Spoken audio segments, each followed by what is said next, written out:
Welcome back inside Bud Walton Arena for the second session of the day of the Arkansas Regional. Two teams have already punched their ticket to the regional final.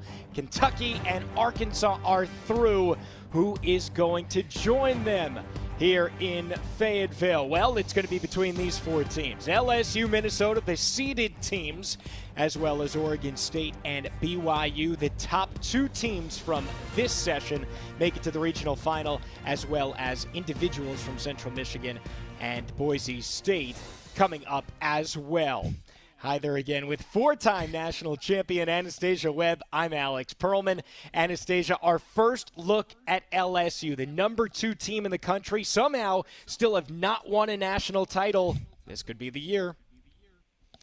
Yeah, this LSU team has the theme to get there, and they are wanting to do everything and anything to be unstoppable the rest of this remaining gymnastics season. And that starts off with today, with qualifying to the regional final, and they're hungry, like you said, for their ever first NCAA championship title. This team believes that they can do it. They got to stay calm and just do their best LSU gymnastics. I'm excited to watch LSU greats Haley Bryant, Aaliyah Finnegan, and Kaya Johnson. No doubt. And Bryant, this year's SEC Gymnast of the Year. I mean, what a career she has had now in her senior season. Haley Bryant has been ranked all season long #1 in the nation. She has won in the 2021 NCAA championship title on the vault, has scored career 10s on every single event. She has achieved a gym slam. And she is just not only an incredible athlete, but also an incredible human, an incredible teammate to these LSU Tigers. She bleeds purple and gold. She's been committed to this university since the 8th grade, and she's ready to take it all the way. And she is one of the 2 AAI award finalists in the Fayetteville Regional, as well as Raina Worley, who we will see with Kentucky on Saturday. Here's how it works now in NCAA gymnastics in the postseason. No quad boxes, so this is going to be a great viewing experience because no more than 2 events are going to compete simultaneously. You see that vault and beam alternate, bars and floor will alternate as well. So again, you're only going to see 2 at one time. And here's what we're looking forward to. LSU is ranked in the top 3 in the country in every single event, so get used to a really low number next to their name. For Minnesota, 11th on the floor. And it's going to be really interesting to see if they can get off to an excellent start here, Anastasia, because between Minnesota and Oregon State, and maybe even BYU if they put a great meet together, that fight for the second spot, if LSU does everything right, is going to be really, really tight. That's right. These girls need to focus on every landing because landings can make or break this competition. KJ Johnson gets ready on vault for LSU. There she goes on the left side to lead off our competition. She typically sticks just a slight hop back, but an amazing start for KJ Johnson. KJ just that Yurchenko full of 995 start value, but the amount of times that she sticks it, you could count them on all of your hands and toes because she almost never doesn't, but that's a great start there for KJ. And Alex Mason with some last words of wisdom from her head coach, Guard Young. 9th season for the former Olympian and gymnast at BYU, where he won 2 national championships in his own right. Left side of your screen for Oregon State on beam, Ariana Young getting the Beavers night started. Alex Mason is a great leadoff position for this BYU team. Very clean gymnastics. Immediate transition into the low bar. Just this last handstand here before the dismount.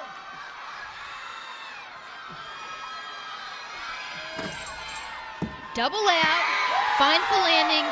What a great start for Alex Mason, the BYU team.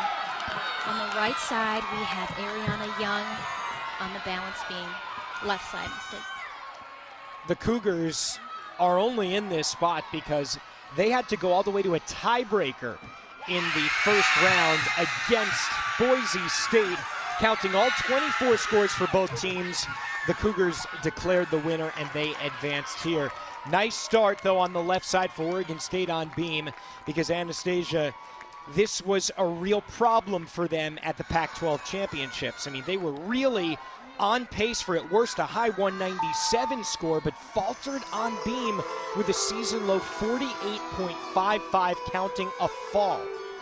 For Minnesota, Saria Johnson on the right side, and then for LSU, our first look at Aaliyah Finnegan, one of two all-arounders tonight for the Tigers. Aaliyah Finnegan here is going to do a 10.0 starting vault, a Yurchenko 1.5. Just a slight step forward, but very clean in the air, has great execution for the Tigers. Saria Johnson on the right side, she is dynamic. She is fierce for this Minnesota team.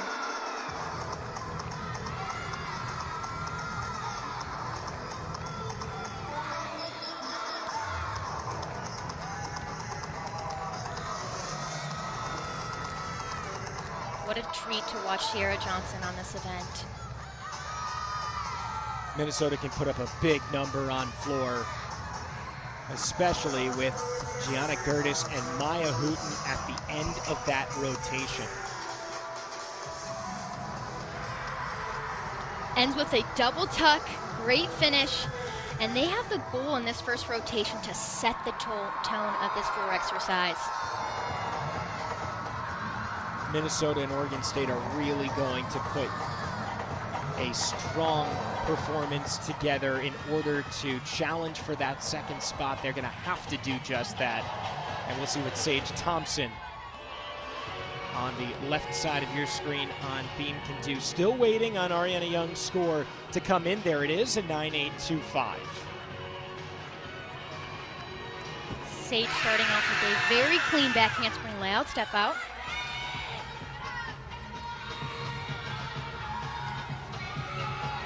Huge ray on the right side. Ava on BYU's team. Immediate transition to the low bar, holds it. Good save from BYU. Just a dismount here on the right side. And Sage Double Thompson out. goes down on beam. Unfortunately, they will need to have the remaining of their athletes hit on this balance beam if they want to be the top two in this regional competition. But what a great finish for her to finish strong and to mentally push through that break. Thompson, the Utah transfer. She was an All-American on bars when she was with the Red Rocks. We'll see her coming up there a little bit later. All right, so two scores are in for LSU at the moment. 9.85s both for Johnson and Finnegan. We have seen vault scored a little tight in that first session. Let's see what Amari Drayton can do. What a freshman year she has had. Tried to qualify for Tokyo for the U.S. national team in 2021. She's a powerhouse here. Just a slight step on that landing, but super consistent and super clean in the air. Just had to find that landing a little bit more. It's challenging because a 1.5 is a blind landing. On the right side here, Leah starting off with this Minnesota team with a huge full in.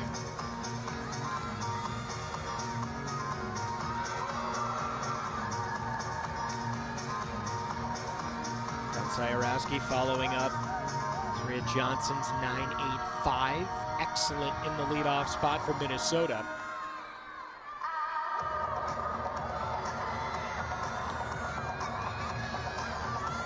Second pass here, a 1.5 through to a front pike. Judges are looking for that second salto to be higher than the other.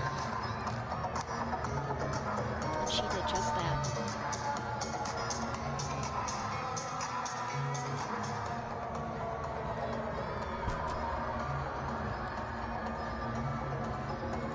Last pass here, double tuck, chest is high. She knows she landed that with confidence.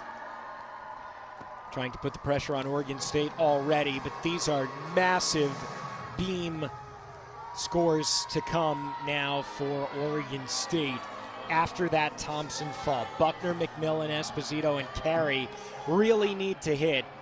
Excited to see Jade Carey back in the all-around as well towards the end of this season as she makes her push to get back to the Olympics in Paris.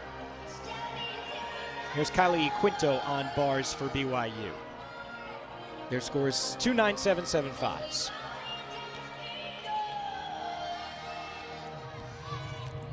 Kylie does beautiful gymnastics, starting off with a Maloney. Immediate pack salto transition to the low bar. Her feet are glued together in every skill so far that she's done. Just this last handstand. Double layout, and just a slight hop on that landing. Just a freshman, but what a year she has had, participating in 3 different events, vault, bars, and floor. And on the left side, Olivia Buckner, gotta stay on the beam here. There's the score for Thompson, 9.25, Anastasia. That's the one they want to drop. Oh, no. Oh. And right away, a tough start for Oregon State. No other way to say it. And now, very much Minnesota, after just half a rotation, is in the driver's seat, but they need to hit. I will say, starting on the balance beam already can be so tough. Your adrenaline is high, your nerves are even higher, and just having a count and a fall right away is just unfortunate for this team. And how hard is it, though, Anastasia, that you know you struggled on it last time out at Pac-12s, and that you have to get right back on top of it? This is the first thing you're going to do of the meet.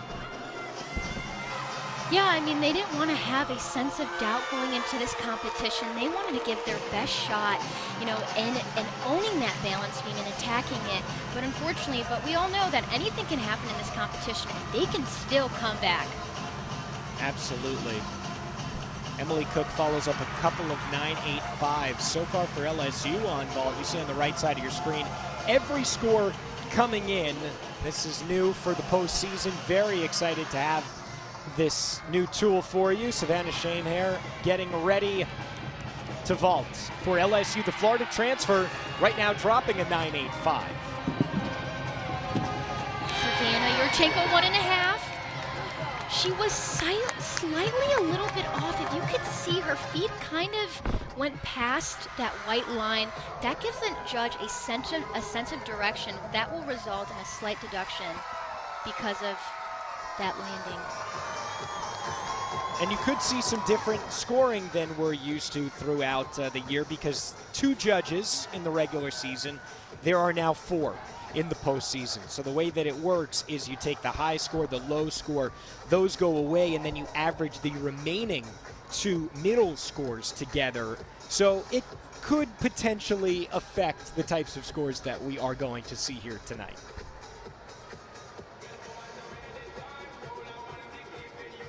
All right, so Jennifer McMillan now has, surprisingly, didn't even think this was possible, but probably more pressure on his shoulder, because her shoulders, because really the last things you can do is count 2 falls if you're Oregon State.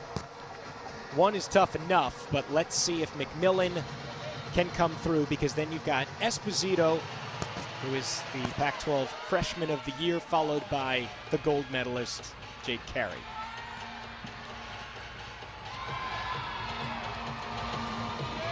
She can definitely handle this spot.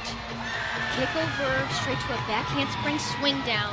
Very elegant. She just needs to focus on how many times I've done this gymnastics routine in practice.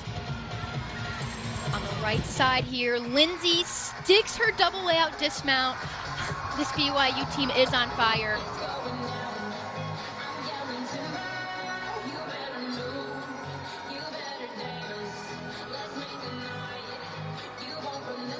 So BYU changed their order. They flip-flopped Kylie Quinto and Lindsay Kempler.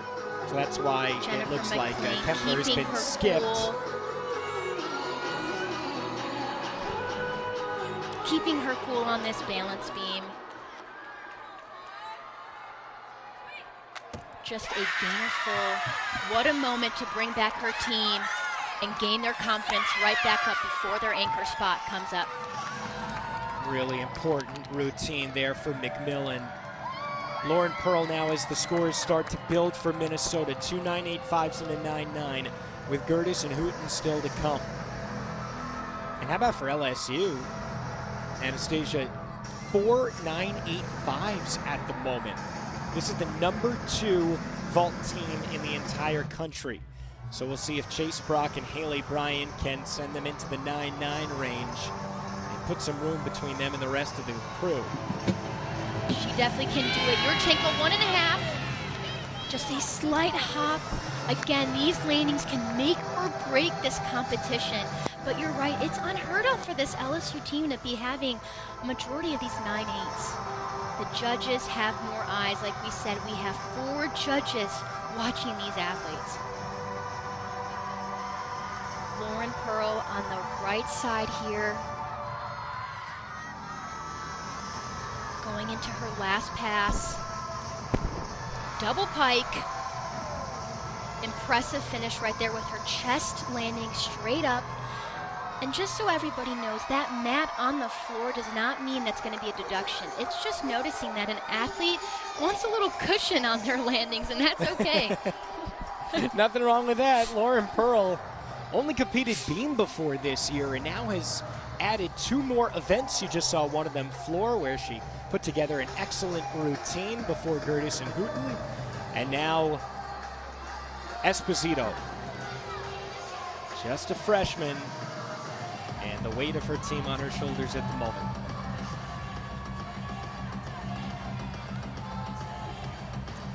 It's impressive to see a freshman moving down closer to the anchor spot. Says a lot about Oregon State's future of this team. Controlling all her lanes. Welcome to NCAAs, right? Like a must-hit routine your first time out.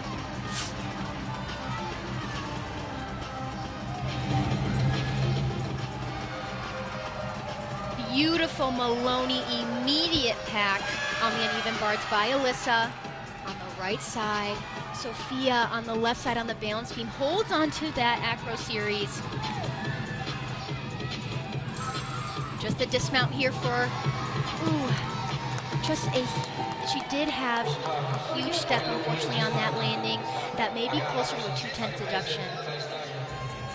But the good news for BYU is that Lindsay Kempler just put up a season-high 9.9, and Esposito sticks her dismount with just Jade Carey to go. So you'd have to say pretty much mission accomplished after those 2 falls.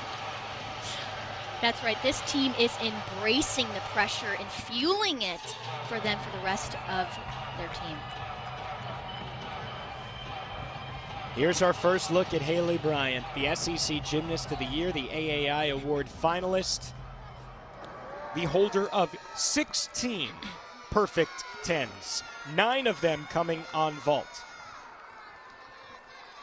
This LSU When team she does this perfectly, this really, I mean, there's not a better vault in the country. No, she's capable of a 10 if she sticks this vault. Front handspring pike, half. Oh, I thought she was going to get it. Just a slight back hop on that landing, but she should be very proud with that performance. Yeah, this has become a pretty good rotation for LSU. It's been really solid with those 4 9.85s. They're going to drop one of them because Chase Brock's score of 9.9 came in, and now what Bryant is going to put up as well. So Gianna Gertis on the right side of your screen for Minnesota. She is the only all-arounder for the Golden Gophers. And remember, even if they do not advance to Fort Worth and NCAA Nationals, if she performs well on the all-around or any of the events, she could still make it as an individual, and so could Jade Carey. Our first look at the Olympic gold medalist. What a treat it is to still have her in college gymnastics. Very elegant gymnast Gianna on the right side on the floor. And fun fact about her, her dad actually made her floor music, which is quite special. Jade Carey back handspring, layout step out, from a front aerial, does it as smooth as possible. Her experience just shows on this balance beam. Going above the requirement of 180-degree split that those judges are looking for. It's impeccable. She was the runner-up at Nationals last year on beam. Massive routine there for Oregon State. Without a doubt, that's going to be a great score. All right, so they are going to drop Olivia Buckner's 9-2. What does the final one come in? As for Jade Carius, she definitely just kept her Beavers in this competition. Now for BYU, Anna Bramblett, the anchor on the right side. You can see the scores as they've come in. The high at the moment, 9-9, dropping a 9-7. And watch this release move here. Huge Ray, immediate transition to the low bar. She's just got to hit this handstand here. Just the dismount. Just a little stutter step on that dismount. That would have been such an amazing routine if she had stuck it. Excellent Pipe down performance just by Anna. a little bit there, Anastasia. Yep, absolutely. And that finishes out BYU's rotation. And we get to the individuals. There are a bunch of them on each rotation. The first one on beam for Boise State, who was eliminated yesterday in that tiebreaker in the play-in round against BYU. That's Emma Loyam. She had a 9-9 yesterday against the Cougars. And though you don't want to miss on the right side, Maya Hooten tied for second on floor in the entire country. What a moment for Emma, too, to come back after a meet yesterday, get warmed up one more time, and show what she's made of in this balance beam. Here we go with Maya, first pass. Incredible triple series from Emma on the left side. Huge full into a straight dart into the floor from Maya. She has 9 perfect 10s in her career on floor. 3 of them coming this year alone. Wow, she needs to teach me her ways.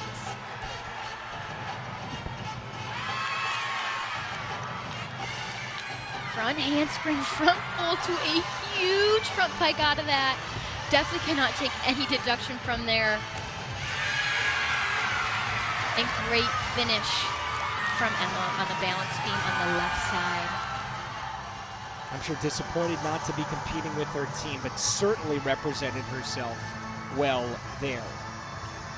We'll see her on floor as well. Next rotation. All right. The last pass here. Double back. Incredible. I challenge the judges to find a deduction there. I do too, Alex. We'll see what happens. Coming off of a 9.925 from Gianna Gertis, Minnesota is going to have the lead after one rotation. Exactly what they needed to do on floor.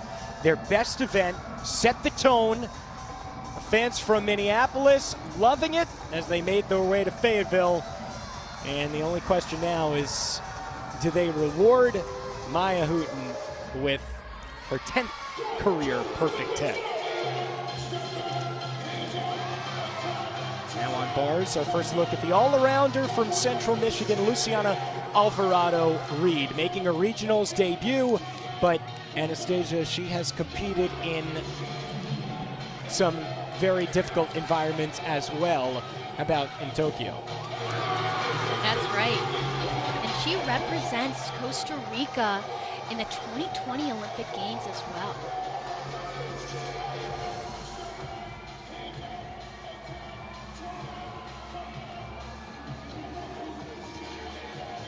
So what will the lead be for Minnesota? They can replace a 9.85 at the moment, and if this isn't a 9.85, I would be shocked. It's a 9.95 for Maya Hooten. So a stunning floor rotation comes to a close, and they are going to have the lead by over a 10th on LSU.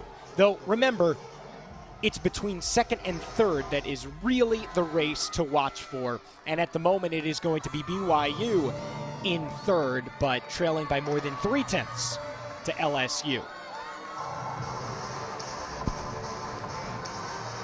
Our final competitor here in rotation number 1 from Central Michigan, Hallie Hornbacher. Got 9-9 or better in 6 straight meets on floor. Just a little starter step on that first combination pass. She is a very strong athlete, full extension on those leaps.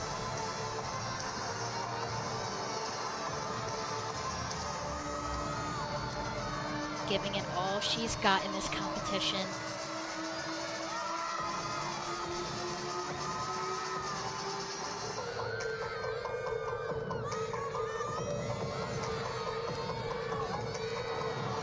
Embracing this moment, being a part of this Minnesota team says a lot for her.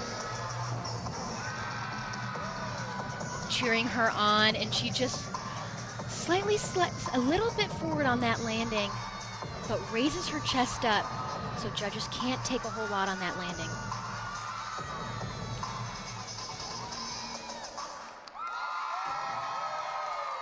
Great moment. And so one rotation now comes to a close. LSU and Minnesota in position to potentially advance, though we've only done 1 out of 4 rotations. Let's start with LSU. They really closed out this rotation on a high note. Let's watch Chase here. Yurchenko, 1.5, just a slight hop forward.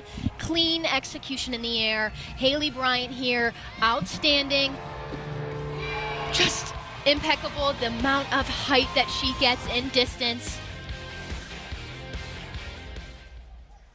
And then for Minnesota with that 49.5 on floor, picking up exactly where they left off, just falling by a single 10th at the Big Ten Championships to Michigan State, but put together a great floor rotation once again. Front tuck through to a double tuck. Great landing. And here's Hooten here. Let's take a look at this again. From full to a huge second skill. And I think we have certainly seen why Minnesota is a seeded team. And I think at this point, it's fair to say here, Anastasia, that the number 15 next to their name might not be representative of what we are going to see in terms of their gymnastics. That's right. Anything can happen in this competition, and they showed up on that floor exercise. They set the tone for the rest of the competition, and I'm excited to see, you know, like you said, 15 doesn't mean anything. It's the top 2 who'll make it to the regional final. One of them at the moment is LSU at that 49.375, starting off on vault. They are stacked this year. It could very well be their first NCAA national championship. We'll hear from some of their biggest names when we return.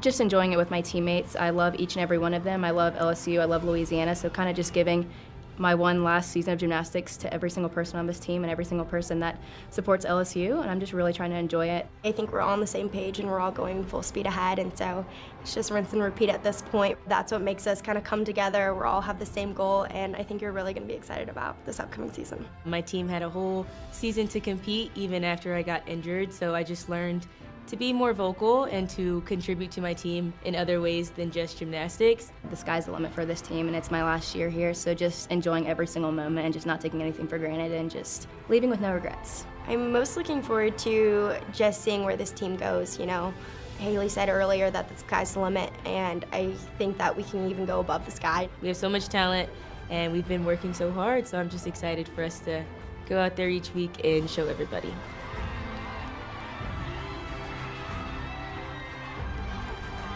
this very well could be LSU's year. Arguably their most talented team, and they have had some really good ones under Dede Bro and Jay Clark. After one rotation, though, it is Minnesota that has the lead. LSU in second with that 49.375 on vault.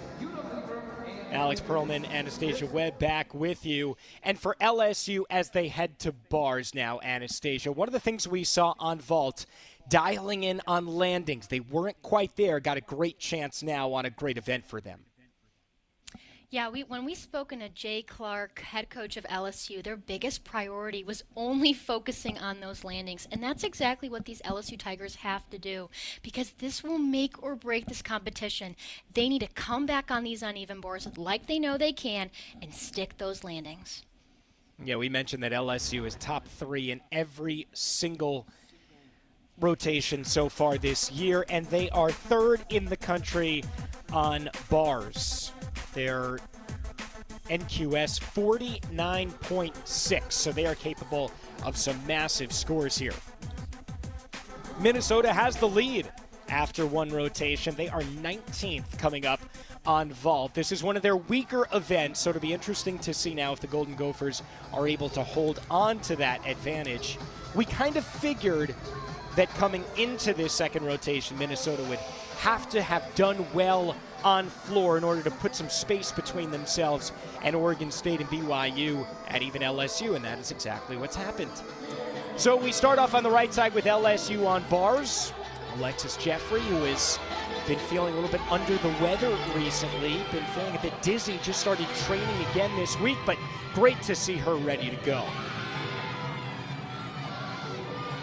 Well, so far she doesn't seem too dizzy with me right here, and she sticks this landing as if nothing has ever happened before. And beautiful Yurchenko full from Marissa on the left side. Just a slight hop back on that landing.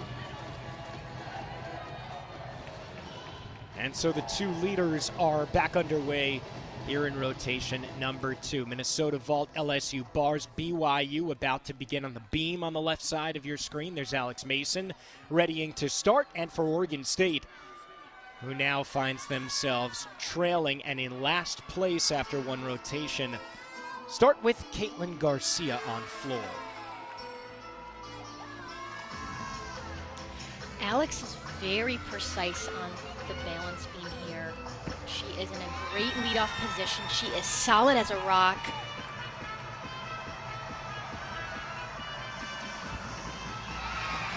Caitlin Garcia going into her first pass on the right side. Round off 1.5 straight to a front salto. Dancing right out of her skills. Allowing no way that these judges can take any scores off.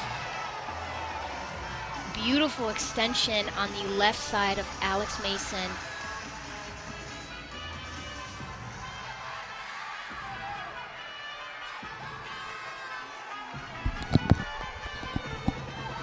And just the dismount here for Alex. Double full, and she holds on to it. What a great start for BYU on the balance beam. Finishing off on floor, Caitlin with her last pass. Round off back handspring, huge double pike. Nails it. So great beginnings for both BYU and Oregon State as Sophia Wynn gets ready to follow up Maritza Jenks 9.775. Solid start for LSU on bars with that 9.85 from Jeffrey. Sophia here, just a slight step back. I would love to see this Minnesota team bend those knees a little bit more and be a little bit more dynamic in the precision of where they're placing their arms to find that landing. Minnesota has 2 10-0 start values. We'll see them later on in this rotation with Gianna Gertis and Maya Hoop. Huge transition into the low bar by Ashley on the uneven bars on the right side. Just a little shy in that handstand. Just a dismount here. Double layout. No deduction on that dismount that I could see. Great job for her. Well, we talked about landings. Anastasia and LSU nailing it right there. All right, BYU following up Alex Mason 9-8 is Madison Raisley Patton. Remember, BYU is the team that currently is closest to that second place spot after one rotation.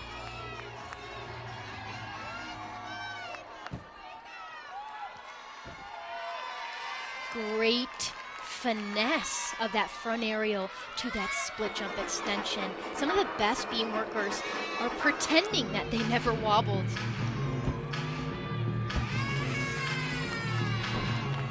Savannah Miller on the floor. Great combination pass, dancing right out of it.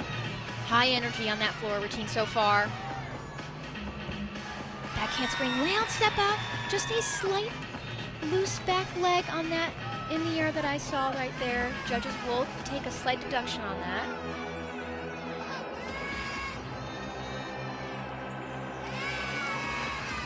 Savannah here going into her second pass. Double back, just a slight little stutter on that landing. She's getting a little too excited. Great finish for Madison on the left side on the balance beam.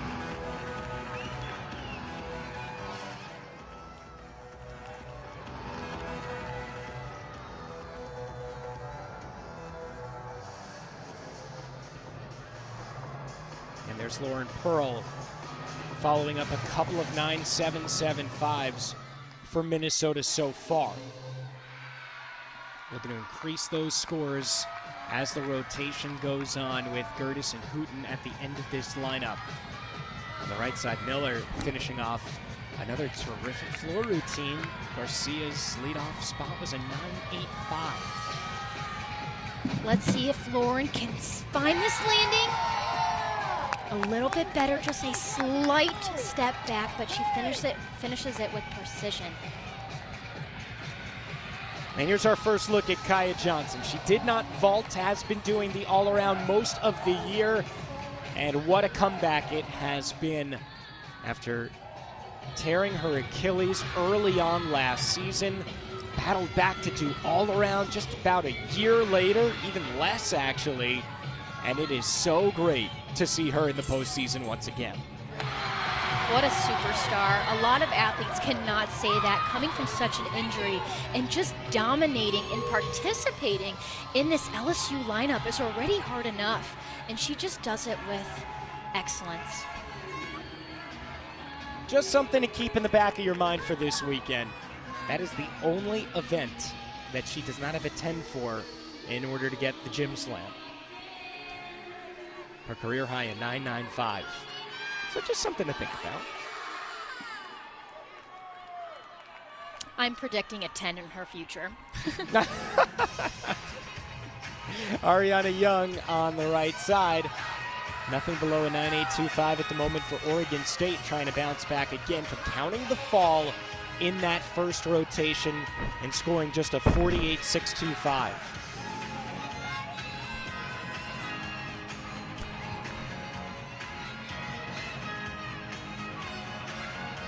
Ariana going into her second pass here.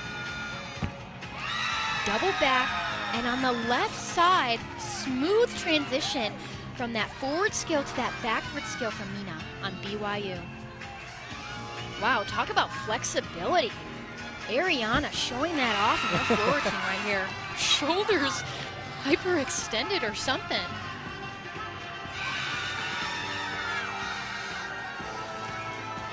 It's hard to know where to look sometimes with such great gymnastics going on both sides. That's right. Very difficult lead pass from Ariana, a blind landing, and beautiful execution. Speaking of leaps on the balance beam on the left side by Mina. Showing off her flexibility here. Ariana finishing us off with a front layout to a front full, and Mina with a stick on the dismount. This BYU team is carrying their momentum all the way to the end. I feel like we're playing pong, going back and forth, looking at each box. That was exciting. All right, well, Ariana Young's score, Mina Margraf's score waiting on that. Kaya Johnson's was a 9.85. And Lauren Pearl's for Minnesota on vault was a 9.8. Sarah Mulroy about to vault for Minnesota. And on the right side of your screen, our first look at Connor McLean. She doesn't really need much introduction, I guess, but we can give it to her anyway. Ranked number 3 in the country on beam this year, but she also has perfect 10 on bars. Wow. I don't want anybody to miss that. On the right side, she just did a packed ray, huge sky high, and then sky high pack salto right to the transition to the low bar. Hits that handstand from a pirouette.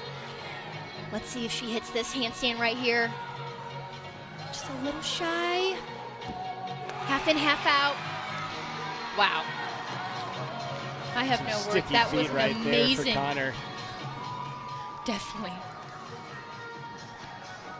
Connor is going to try to make the U.S. Olympic team. She just announced that she's going to compete at U.S. Classic in May. And hopefully we will get to see her at the trials as well. Eliza Millar-Crossman on the left side of your screen now for BYU. So far they're dropping the 9.725 from Raisley Patton.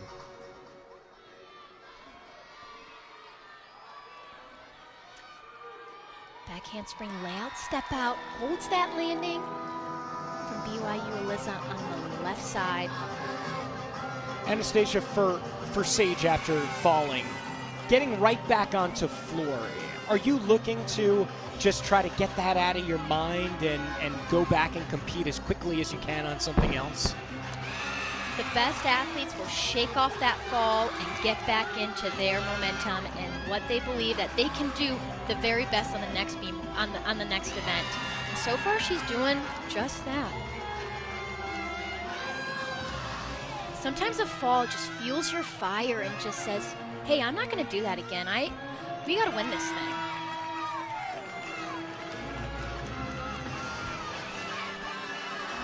This could be a real transition routine for Oregon State as well, with Esposito and Carey at the bottom of this lineup, capable of putting up massive scores. And Eliza holds that finish on a front full. She should be so happy for that. Great execution on that lead pass from Sage on the floor exercise on the right side here.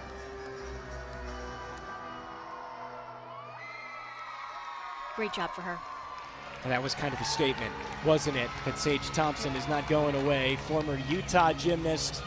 She has competed on the biggest stages that college gymnastics has to offer.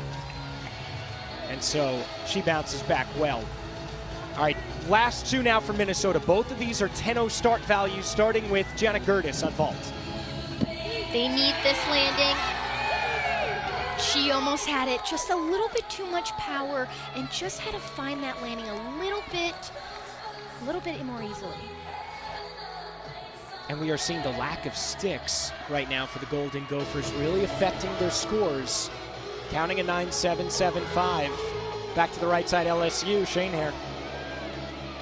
Huge Jaeger on the uneven bars here on the right side. Savannah is incredible. She's has experience. She was the transfer from Florida, and she has contributed to this Tiger team, and she just sticks a double front with a half twist. Incredible. Savannah has just been such an important part for this team. And Jake Clark, head coach of LSU, telling us they've been really fortunate in the transfer portal that she could come in and not only be a contributor, but be a real leader as well, because she knows what it's like to compete at another elite program.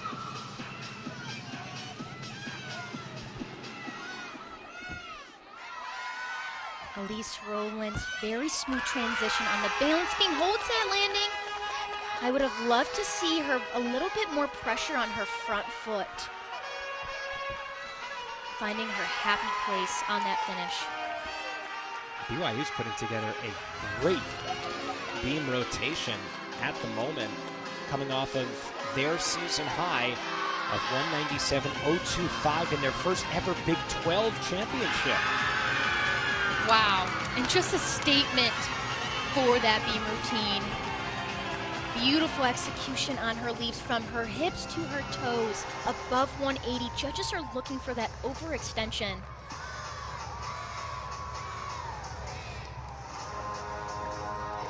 So fun to have your teammates cheering your floor routine.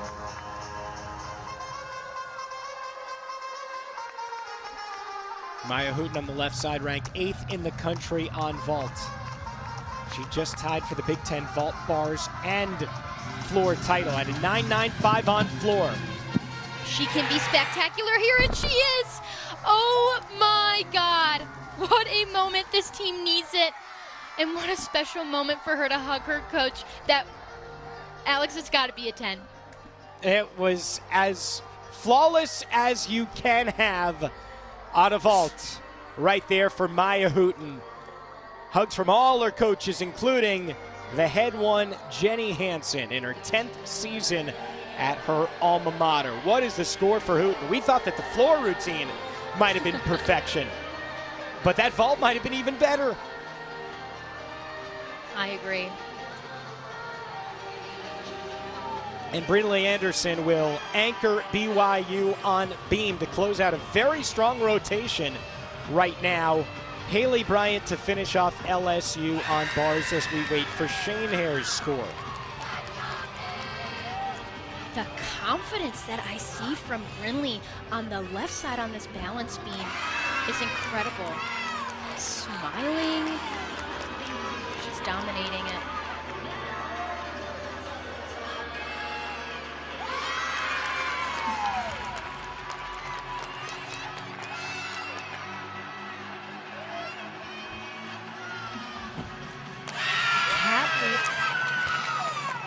To a side aerial. What a performer. She is grabbing the attention of the crowd, the judges on a 4-inch beam. Just the dismount here, back handspring gainer fold. Just a slight step back, but an incredible beam, incredible performance. A true freshman, Anastasia, leading the team on beam as an anchor pretty much every meet. She has done that since the very beginning of this season. How hard is that to do as in your first year? It says a lot about her mentality and her confidence in saying, hey, I'm going to step up. I want to be a freshman and leading this team. And that says a lot about the coaching staff, too, training those athletes to have that mentality that they can be an anchor even as a freshman. And we are finally ready for Haley Bryant on the right side of your screen. Nails that first handstand. Huge straddle Jaeger here. Catches with her arms straight. So important on a release move. Judges are watching that.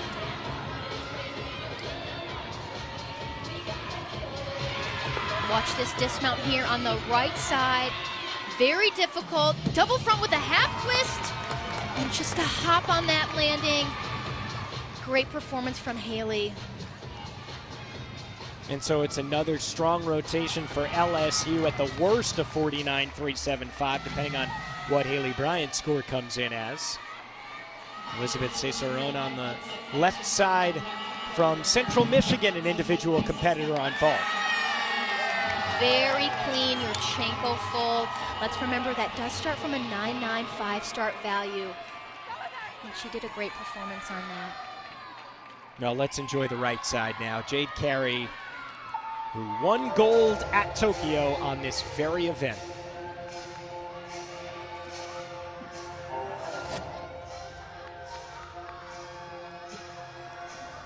She makes this first pass look easy. Oh my God, one of the hardest in the nation. A double layout with a full twist. Not many can perform that type of skill. I'm pretty sure she's the only one in the nation performing that skill. Maybe Simone Biles, as we all know. Right.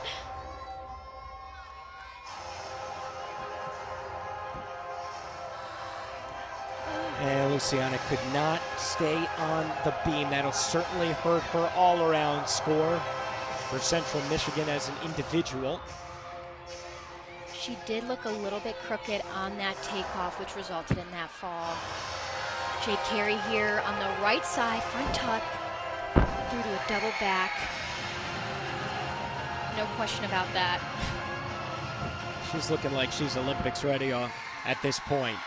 Still got a few months to go, but Jade closing out a strong bounce back rotation on floor there for the Beavers.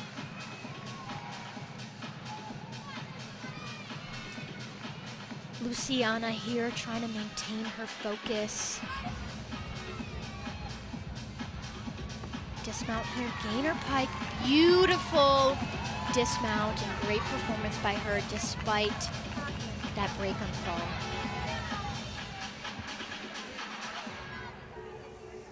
Emma Loyam on the right side of your screen will close out the rotation on floor. We already saw Loyam in the first rotation of the night, a 9.825 for her on beam, and she will finish off her evening. So we still wait on Jade Carey's score to see what Oregon State's floor final is going to come in as. Whatever it is going to get them back in the competition. They needed a big rotation on floor, and they did get it. Oh. And it is a 10 for Jade Carey. What a moment for her and the Beavers. Well deserved for Jade Carey. What a treat for all of us to witness the Olympic champion. Up with the chainsaw. 7th floor 10 in the career of Jade Carey, and now that is the 11th for her overall in her storied career.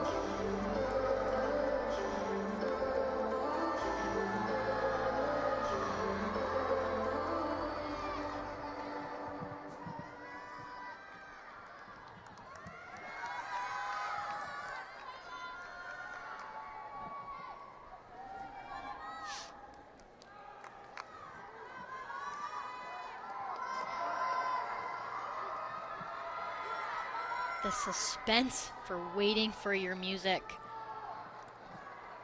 Sometimes that can be a little bit distracting. These athletes just want to get up, go, do their gymnastics as well as possible. But you can see here she's communicating with her coach. Her coach is probably telling her, no big deal. This always happens. Shake it off.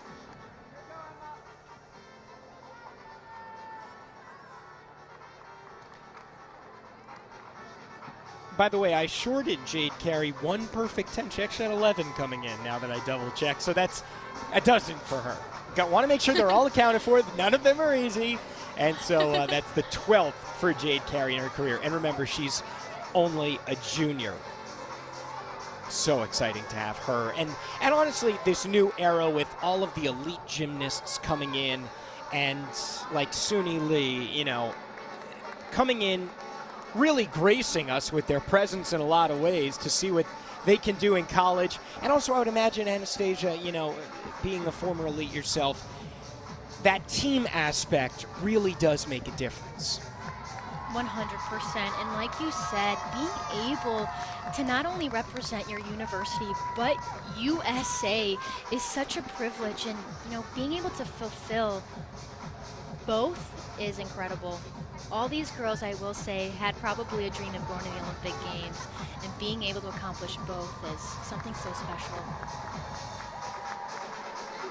The NCAA Gymnastics Championship begins Thursday, April 18th. The semifinals are on ESPN2, and then the championship returns to ABC Saturday, April 20th. Preview show coming up at 3:30 p.m. Eastern, and then the meet at 4. For more information on all 90 NCAA championships, visit ncaa.com. This is now a lengthy delay for Emma Loyam, who was all ready to go, talking to her head coach, Tina Bird. And there's nothing left to do but wait. I mean, it's, Tom Petty said, right, the waiting is the hardest part. I feel like in gymnastics, maybe it takes it to another level, doesn't it? Yeah, these girls need to keep moving their body, keep talking, keep laughing.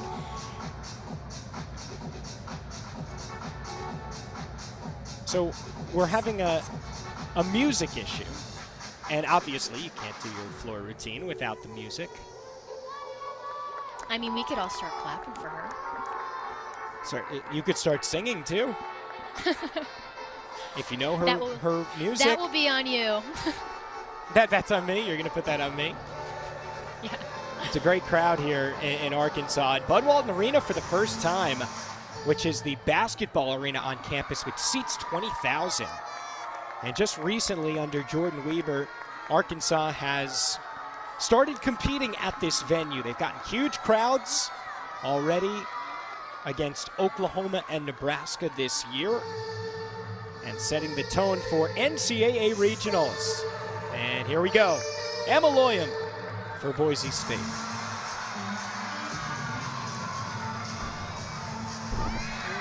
Round off whip to a sky-high double back.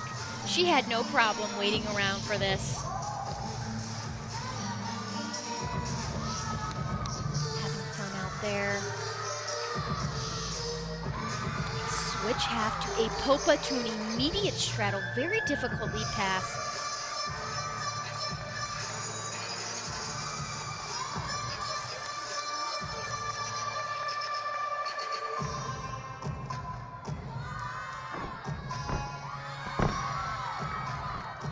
Showing off her power, even with difficult passes, still does a front tuck in the middle of her floor routine.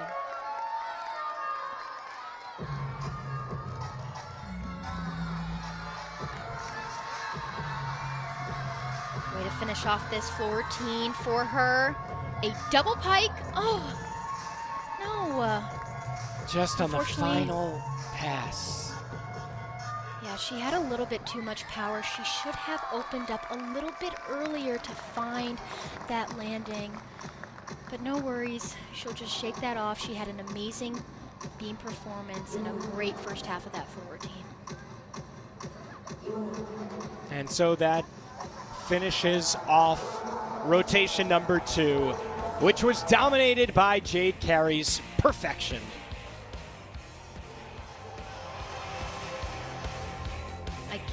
Again, what a treat to watch. Let's watch this pass one more time. A front tuck through to a sky-high double back. And watch this right here. Front tuck. Again, on this side, no movement. You could not deduct from anything, from any angle. And now she's got 12 of them in her career. But for Minnesota and LSU, it was kind of business as usual. Oregon State did need a really good routine right there, and they did get it from Carey, but they still are going to have a tough time here with 2 rotations to go. Alex and Anastasia back with you. And yes, obviously, the 10-0 was the highlight. But it was Minnesota and LSU continuing to climb and put some distance between second and third.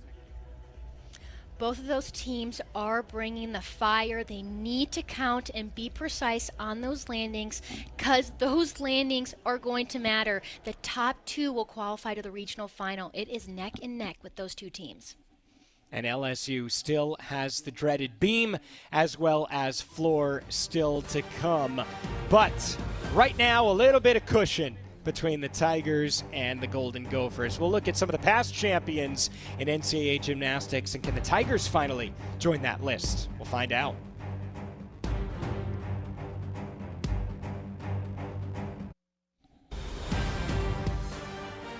Well, it's business as usual after half of the competition here in the second semifinal in Fayetteville, Arkansas. LSU has taken the lead, though you can always see it is by .025, the slimmest of margins over Minnesota. But again, the difference between 2 and 3 is really what we are worried about, and it's almost a half-tenth right now between the Golden Gophers and the Cougars. Oregon State, despite Jade Carey's perfection on floor, coming up last. Going back to 2021, though, we've seen a lot of success from this young lady. Anastasia there with her vault championship all around, as well as floor. What was it like to go through that meet? You know what? It was the most special moment of my life. And, I will say I got the opportunity to tie on the vault with Haley Bryant. And I'm so excited to be here, being an analyst for her. And, I hope everybody gets to experience that moment. Either it's an individual title or just making it the national championship. It is such an impeccable moment, and it's undescribable. LSU is trying to join that list right now, looking for their first ever national championship. Oklahoma, though, definitely the favorite, looking for a three-peat. It'll be very interesting to see if KJ Kindler's team can continue that dynamic type of success after just setting the NCAA record. But back to our meet, we've got 2 more rotations to go. Right now it's LSU and Minnesota. They're doing exactly what they're expected to, and you think that maybe the Golden Gophers might be in for a big third rotation. I do. I think they're bringing on the heat to this LSU team. They need to focus on their landings and try to get closer to that perfection and be a little bit more intuitive and where they're placing their arms and focusing on landings. And I'll bring it back to when we had that coach's call with Jenny Hansen. She said, don't forget about this Minnesota team. They are more than capable than qualifying in this regional final. And, like we said, 15 is just a number. Yeah, there is no doubt about it, and they are absolutely showing that here so far. Neck and neck with LSU, the number 2 team in the country, but LSU is going to head to Beam where they're 3rd in the nation, and you see Minnesota 21st, Oregon State. This is one of their better rotations now coming up, one of their better events on vault, and they are going to need a big score to try to stay in this competition, Anastasia. I'm excited. This LSU team can definitely be phenomenal on the balance beam, and I am excited for them to shine.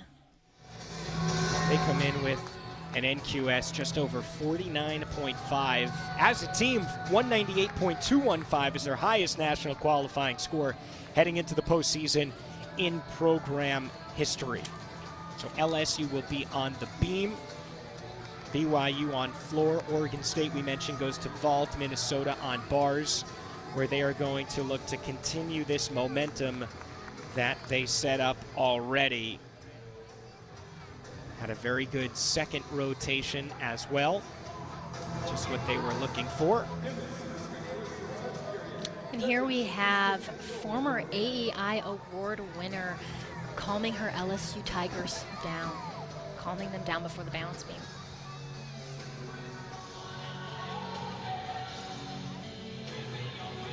Just waiting to get this third rotation going. LSU will lead off with Sierra Ballard on the right side of your screen. Natalie Briones is on the left on vault.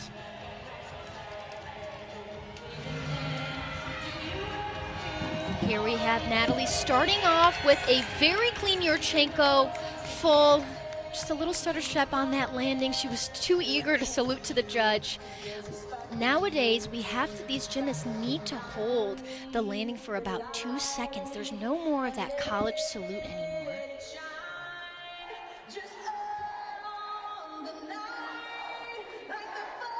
And Marissa Jenks, right side of your screen now for Minnesota on bars. LSU on beam with Sierra Ballard to lead off.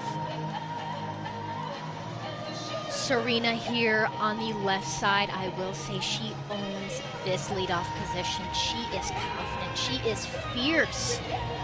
She will dominate this leadoff position like she typically always does.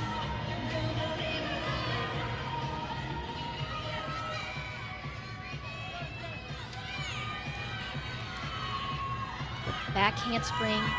Oh. Just got a little ahead of herself on that back handspring layout step up, but a huge release move on the right side by Marissa with a very clean transition to the low bar.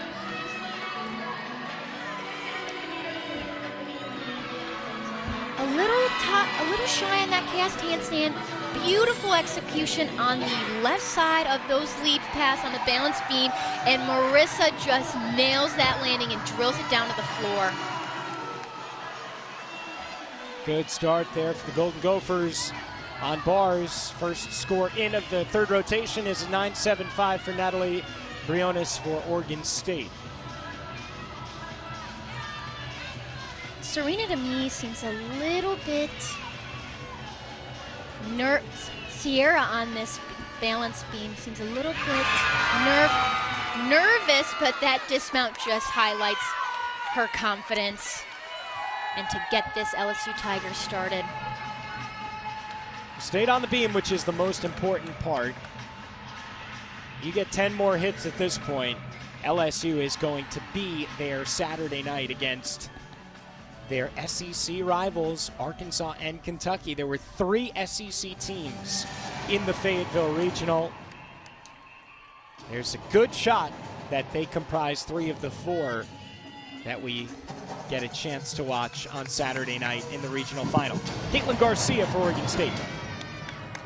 Very clean full in the air on the left side by Caitlin. Starting off, that vault does start off with a 9.95. She did have a big jump back, too much power on that landing. And Eliza is just showing her best performance on the floor exercise here. Having fun with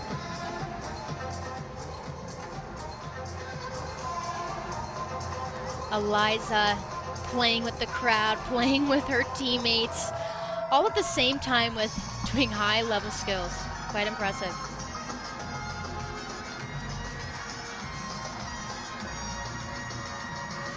Shane Hare salutes.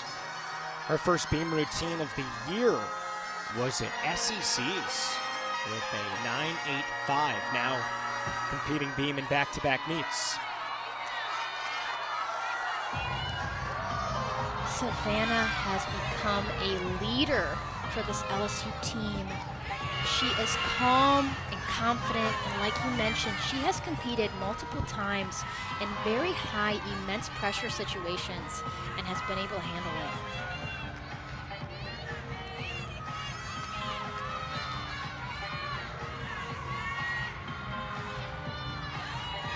Beautiful full turn. Sometimes that could be the hardest skill in a beam routine. Great Maloney to a bail to the transition to the low bar by Sierra. Johnson on the right side. Very difficult jump on the balance beam. Landing sideways on that balance beam is very difficult.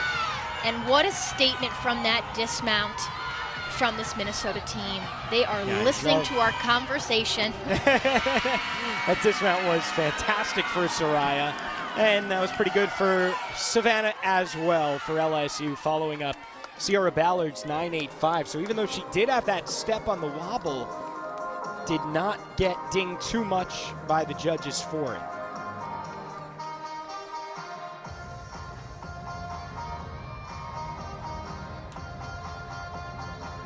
Olivia Matern on the right side for BYU. Ready to go after Millard Crossman, started with a 9.825. And here is the all-arounder Sage Thompson left side. Yurchenko full again, another 9.95 start value skill, and just a slight hop backwards. Olivia going into her first pass, a huge E-pass, a double full. I would have loved to see her legs in the air be kept together a little bit tighter.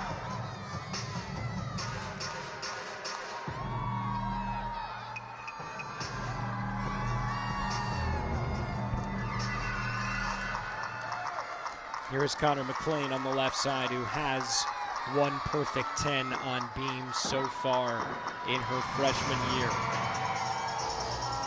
She's going to be petitioning to U.S. Classic coming up because she's not on the national team right now because of unfortunate timing on injuries that she had suffered. Wasn't originally even supposed to be on LSU this year, but decided to head down to Baton Rouge, and I think she's excited she did because she looks like a totally different gymnast from a year ago.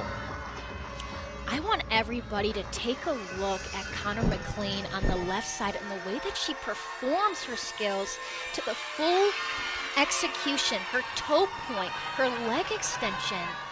is so precise. It's impeccable. And look at her jumps. Above 180 degrees, and her shin on that wolf jump just went completely to her chest.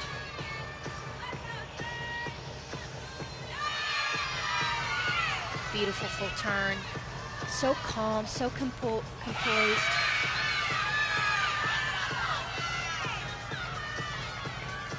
Way to bring back this LSU team to this momentum. Just the dismount here. Gainer full. That was incredible. That might have been her second. I agree with 110 you, already, Alex. and that was as close as it gets, if not. Noah Siriord now for Minnesota on bars on the right side of your screen. It's beautiful, it's fluid, it's poetic, it's kind of everything that beam should be, right?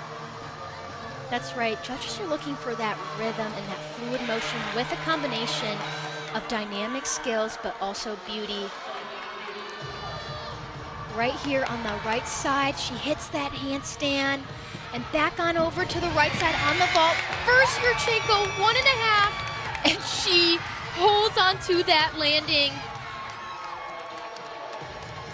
Wow. That should be a really big score for Olivia Buckner, trying to drop a 9.75 from Briones and Garcia. As Kaya Johnson gets some last words of wisdom. They have a 9.85 and a 9.875. Connor McLean score comes in at 9.925.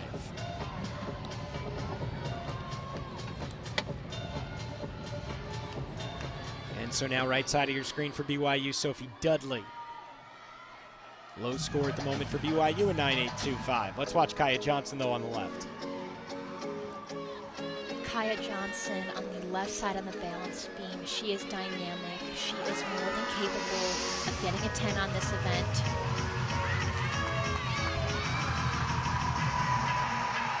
Just 2 in her career. Let's see if she can get another one. Starting off with a backhand spring, a layout step out. Beautiful landing, showing off and holding it for 2 seconds, allowing those judges to say, can't take a very difficult lead pass, a switch lead to a switch lead. Your legs have to be very strong to get amplitude and distance on that skill.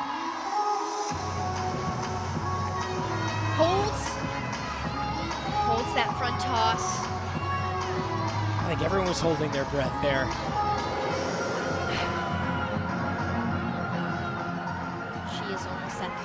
Here, she just needs to keep doing her best gymnastics and taking one scale at a time. Just the dismount here. A round off double full and nails it with a stick, and so does Sophie. Just a slight step back, not even a step, more of a slide back and trying to control the bounce of the floor, but great job for Sophie finishing up. And so for BYU, a 9.825 and a 9.85. Kaya Johnson's score awaiting that. 9.85 at the moment is the low one for LSU. Minnesota can drop a 9.775 from Soraya Johnson. And for Oregon State, a 9.75 going away with Esposito and Carey at the bottom of the order. Here's Sophia. She is actually capable of doing a double full, but she just performed a full on this event, which is, again, starts off with a 9.95 start value. Did a great job with execution in the air. On the right side here, Jordan with a beautiful Maloney with an impeccable transition to the low bar. Let's see if she hits this handstands. Judges are looking for that. She does. Just a dismount here. Double layout. Kind of just brought her chest up a little bit too fast and was a little bit under-rotated, resulting in that forward step. Back to Haley Bryant. Kaya Johnson's score was a 9.8. That now becomes the one to be dropped, with Bryant and Finnegan still to come. Beautiful front aerial to a back handspring, very clean. Wow. She was sky high on that straddle quarter. This was the 10 that Haley Bryant got back in February, which gave her the gym slam. One on B. Standing front tuck, very difficult to do. No one in this competition is able to do that skill. Not like Haley Bryant. She is a different athlete. Yeah, I've seen this routine countless times, and it's always like I'm seeing it for the first time with just how well she performs it. Little bit of a step there on the dismount, but another great beam routine for Haley Bryant, the SEC Gymnast of the Year. Here on the floor exercise on the right side, we've got a party. She is a performer on this event.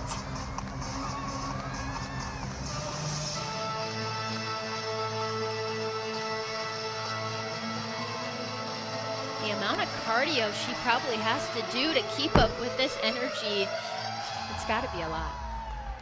Jade getting ready on the left side, and with the scores coming in now for Oregon State, these routines become really important for her. If you noticed her vault, it was a 995 start value, but she flared her Yurchenko full in the air so beautifully and was able to find that landing, but had so much power that she did have a hop backwards. And so the reason it's so important is because if Oregon State does not advance to the regional final, or even if they do and don't get to nationals, Jade Carey can still earn that individual all-around spot. Those come from the scores that happened today in the semifinal that we saw already. Raina Worley had the highest score with a 39.45 for Kentucky in our first session of the day, though you would say Kentucky has a great shot of advancing to nationals, but if they don't, then she would be in the running. It's going to be very difficult, though, depending on what Jade Carey's able to do in her final routine, to knock her off at this point.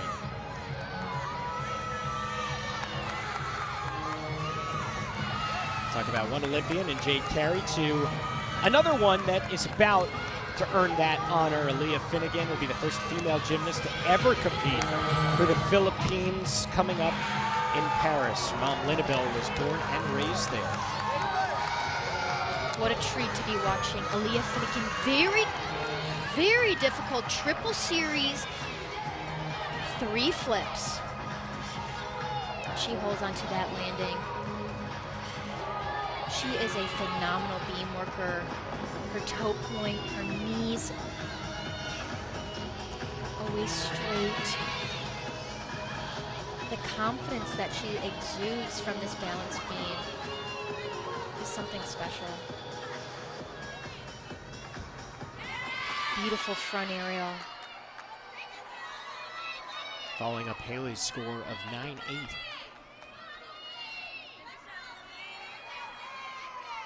Just the dismount here. A gainer full and just a slight hop on that landing. Great performance by Aaliyah. And on the right side, Sydney Benson with just Kylie Equinto to come after her. Benson, the 2023 vault specialist of the year, but has been great on floor as well. Started freshman year, she really struggled with injuries. I talked with Guard Young. He's just saying that he feels so bad for the freshmen that came in during that COVID season. I mean, you lose graduation, you lose valuable training time, certainly time to get in the gym and, you know, get acquainted with your teammates as well. Yeah. Sydney going in here with a combination pass. Front layout, front full. I would have loved to see her knees a little bit more tight in the air and on that landing.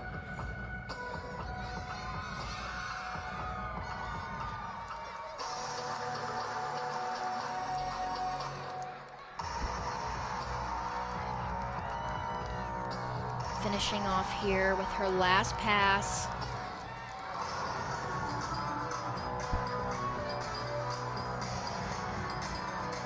round off back handspring, double pike. Her chest was a little bit low on that landing, but she brought it up as quick as possible to try to reduce any deductions on that pass.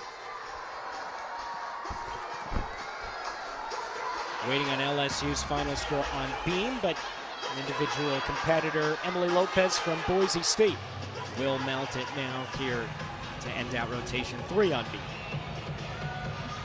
What a fun moment for Emily to experience, to be part of this LSU team. I'm sure she's having a lot of fun competing with them. Beautiful back handspring, last step out. The reigning Mountain West Gymnast of the Year. And there's Maya Hooten on bars on the right side, finishing off Minnesota's rotation. Huge pike Jaeger to a transitional bail to the low bar. Let's see if she hits this handstand. A little shy. Just this dismount here. A full out, just a hop on that landing. But what a powerful bar routine for Maya. Emily Lopez having a step back and redo. Kick over to a beat jump.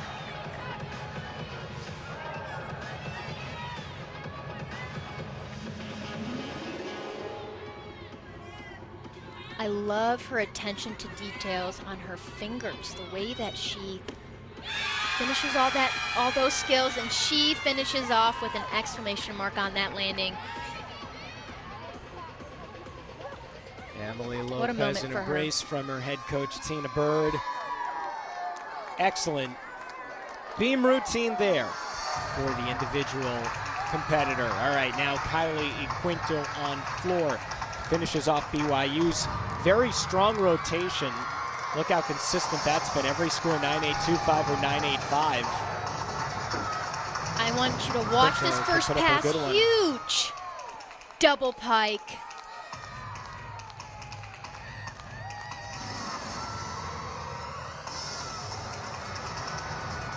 She goes all out on this floor routine. She's going for her second pass here. A front handspring, 1.5, very clean. Looks to the side, if you've noticed. It shows her confidence in the way that she lands.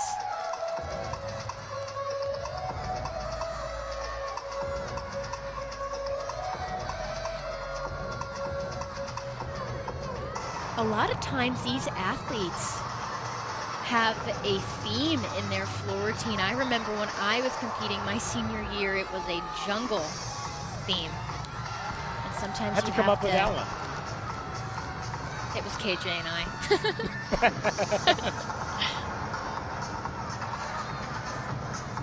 It was more like a sassy jungle, actually. Last pass here, 1.5, straight through to a front pass.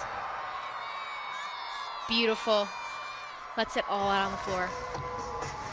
Nice finish there for BYU. Excellent rotation for them on floor. They really do seem like they're doing their best gymnastics towards the end of this 2024 season. Will it be enough, though, to be in the top 2? That's what you have to be to get to the regional final.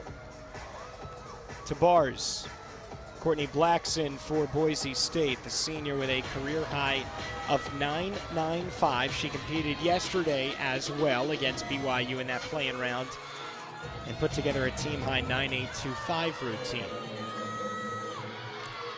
Courtney starting off here with a solid bail. Hits that handstand. A blind, an impressive release move over the bar. Very unique. A huge double lat. Wow. Courtney, that was impressive, and you could see it on her face, so emotional, how proud she is of herself and to represent Boise here in this arena. Courtney also qualified on floor, but not competing on floor due to injury. A nice round of applause there from the Minnesota gymnasts. The NCAA Gymnastics Championship, it begins Thursday, April 18th. The semifinals are on ESPN2, and then the final returns to ABC on April 20th. with a preview show at 3:30 Eastern and then meet at 4. More information on all 90 NCAA championships, visit ncaa.com. Back to our individual all-arounder, Alvarado Reed. Huge double stag in the air, showing her flexibility. Beautiful leap pass. Very difficult. A switch full. 4 of her last 5 floor routines have been 9.85 or better. Very, very consistent for the Chippewas. She's a great performer on this event. 1.5 to a front layout. Finishing all her passes without a doubt. So judges will not take anything off of those landings.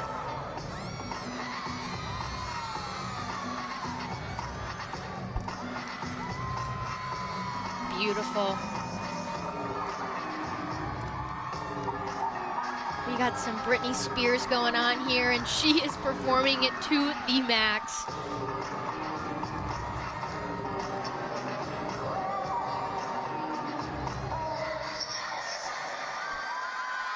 Wow. Way to leave it on the floor for Luciana.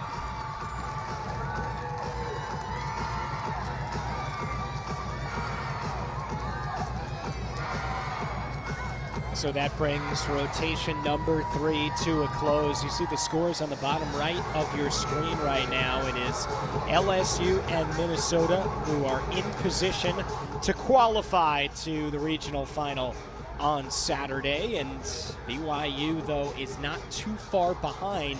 It's not out of the realm of possibility for them to still sneak up into that final spot, though, as their close to the season continues and has been really impressive right now, just trailing by 0.3, which I'm not sure everybody would have thought. I think probably Oregon State would have been the team that everybody would have imagined would be fighting for that number 2 spot. Not how it's played out here, though, Anastasia. Anything can happen. These teams are focusing on those landings, and that's what makes this competition and allowing them to creep up to that number 2 spot.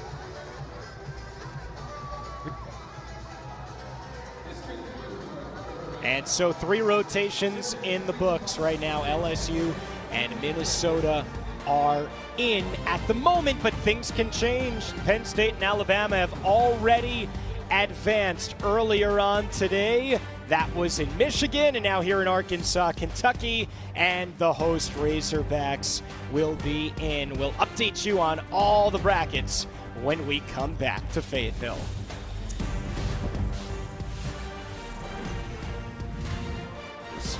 And here is one step closer to another. Oklahoma and Ohio State punch their ticket, an upset there. Look at NC State's score with 195.85. Oklahoma with the highest score so far of any team. It's the Buckeyes and the Sooners who advance in the second session up in Michigan. A bit of a surprise. 2 seeded teams are not moving on to the regional final already. Michigan was upset by Penn State as they joined the Crimson Tide of Alabama, the 8th seed. And then Oklahoma and Ohio State round out the field of 4 Saturday, 5 Eastern time. Looking forward to that regional final on ESPN+. So after 3 rotations here in Bud Walton Arena, still LSU and Minnesota. Pretty sizable gap between those teams. And then BYU still lurking, though trailing Minnesota by 0.3. So they do have a lot of work to do here as they head to Vault to close out the night. Alex and Anastasia back with you. Anastasia, LSU heads to Floor, where they can absolutely light it up. They are one of the best in the entire country, along with Oklahoma. This should be a lot of fun as they look to solidify their spot Saturday night. This LSU team can end on the floor exercise with a statement, one of the best in the nation, and they have so much depth that they can choose from. Their starter comes up with a starting pass of a double layout, and I'm not going to say her name just yet because I want you to see her for yourself. Excited to watch them compete. Can't wait. Yeah, for those routines, because they absolutely are spectacular. Something certainly to look forward to. Starting tomorrow, we are looking forward to Utah, Michigan State, Towson, and Maryland leading off the Gainesville Regional, and then it'll be the hosts. 2 more SEC teams seeded there, along with Georgia out of the Southeastern Conference and Iowa State. Again, the top 2 teams from each session advance to Sunday's regional final.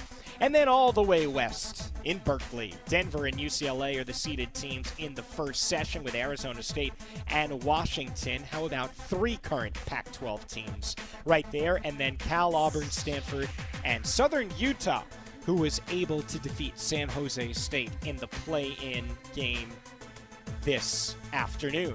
Here's what we're watching for in the last rotation. We talked about LSU. They're the best in the business. But Oregon State on bars could potentially make a statement. And it's great for Minnesota. Yes, they're finishing on beam, but it's a really strong event for them. And they are trying to finish off their night in the top 2.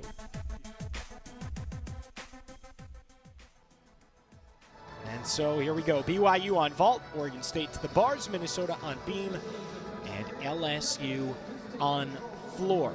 What are your biggest takeaways so far here from the night that we have seen, Anastasia? I will say I'm a little bit surprised with some of the landings that we've seen so far, and a little bit surprised on the consistency as well. These girls need to be in the moment, have fun, and do their gymnastics that they know that they're capable of. And like we said, anything can happen. It is the final rotation. It's going to be a battle between the 3rd and 2nd spot, and I'm excited to see who's going to come up on top. Final words for BYU on the left side. They start with Alex Mason. On the right is Sophia Esposito. She has been in the number 5 spot for all 3 rotations up until this point, with Jade Carey once again anchoring. But Esposito, the freshman, and the Pac-12 Freshman of the Year to lead off. Sophia starting us off here. A huge release move to the transition to the low bar. Just a little shy in that handstand. Blindfold to a great double back, just a slight hop forward. And on the left side, Alex with a beautiful Yurchenko full, starting off with a 9.95 start value, and did have a slight hop forward due to under rotation. This has not been a strong suit for BYU so far this year. Ranks 32nd in the country on vault. Put up a 49 in the first round yesterday. But they are going to need to go absolutely lights out. Remember, they are trying to make up a 3/10 deficit to Minnesota. So you can watch the scores as they come in and think to yourself, are they doing enough? How are they comparing right now to the Golden Gophers? Emily Cook for Minnesota. Connor McLean is the leadoff for LSU. Oh, I guess that's who you were alluding to, huh? And here we are, everybody, on the right side. Take a look at Connor McLean leading off this LSU team with a huge double layout, just a slight hop forward. Amazing execution in the air and very extreme difficulty, especially in the start-off position. Very difficult leap, very difficult jump from Emily on the left side, landing sideways on that 4-inch beam. Very difficult. I think overall, give LSU a lot of credit because they came in here, they did really solid gymnastics, and yes, the meet isn't over yet, but every season we see top teams not advance to the regional final. We see top teams not get to Fort Worth that everybody was expecting to be there, and they are not running into that trap. I mean, just today with Michigan being upset and at home at that. Great performance by Connor. What a moment for her in this leadoff position. Welcome to NCAA regionals, though I would imagine this meet is not going to be too big for her with what she has gone through in her elite career. Elise Rollins left side for BYU. Alex Mason's 9.675 led off. Certainly the Cougars will hope to drop that score. Very difficult transition from the board to the table. She did a Yurchenko full onto the table with a flip off. Don't typically see that from a lot of athletes. Beautiful Maloney, immediate pack salto from Natalie on the right side on the uneven bars. Tries to hold that pirouette on top of the bar. And she hits that handstand without a doubt right there. Just the dismount here. Double layout, just a slight pike down if I had to be a little picky, but she nailed that dismount right into the floor. Great start. And so already that first score in for Minnesota's a 9.85. Amari Drayton, the freshman, who we saw in the first rotation on vault as well. She's getting set. Lauren Pearl on the left for Minnesota.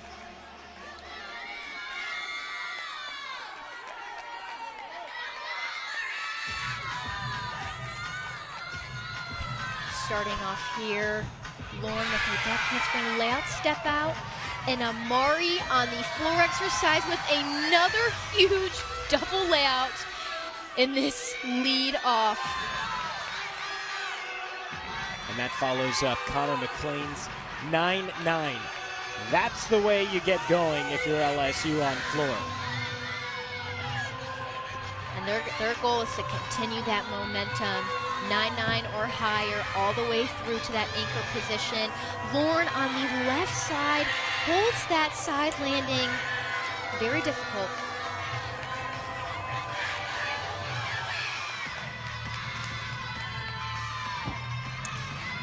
Beautiful front aerial to beat jump. Very fluid on her transitions. Amari, very difficult wolf turn on the right side of your screen. And just the dismount here for Lauren. Back handspring, gainer full, then lands it with precision. Beautiful execution from Amari on the right side on those leaps.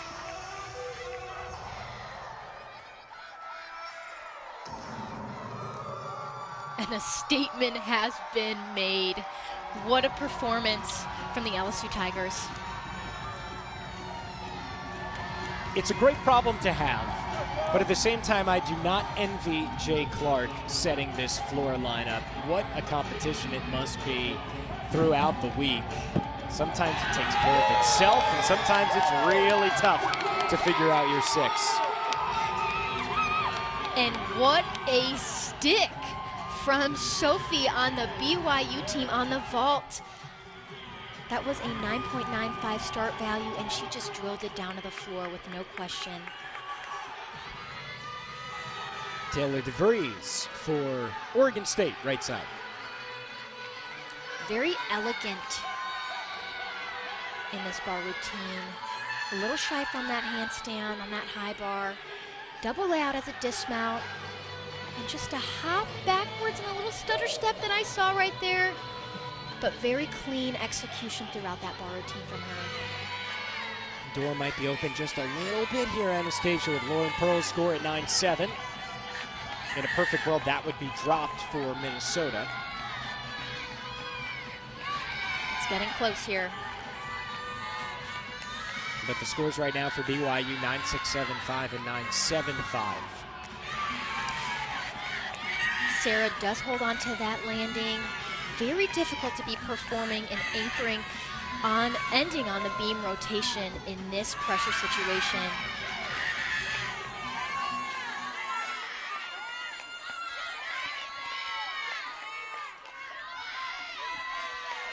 KJ Johnson on the right side, an athlete that sometimes doesn't get the credit that she really deserves. Really a joy when Jay Clark was talking to us about her. She is a powerhouse on this event. Huge full in starting off. Head coach calls her Bam Bam because she crushes everything that comes her way, and she does it beautifully. Second pass here for KJ. 1.5 to a front layout. Does not move her feet.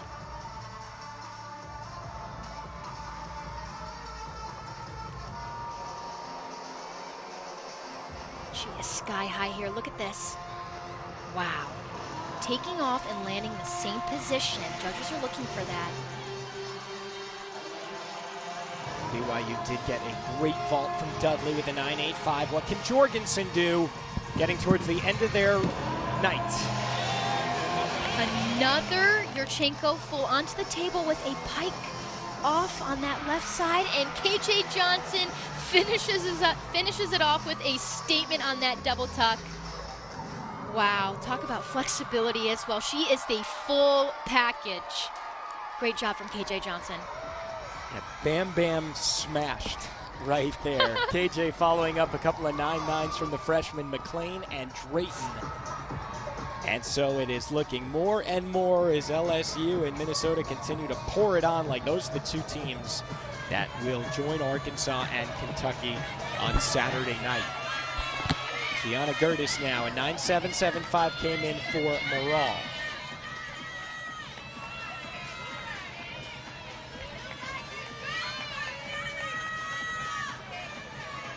Gianna is wanting to bring a great score for this Minnesota team here.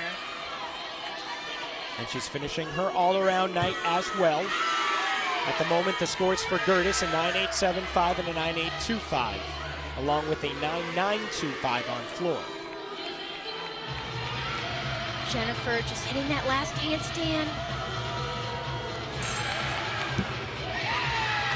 Lands the dismount, and so does Gianna on the left side. Lands her back handspring loud step out. So far, so good for Gianna. Very difficult jump right there. A double stack. That is a blind landing on a 4-inch beam.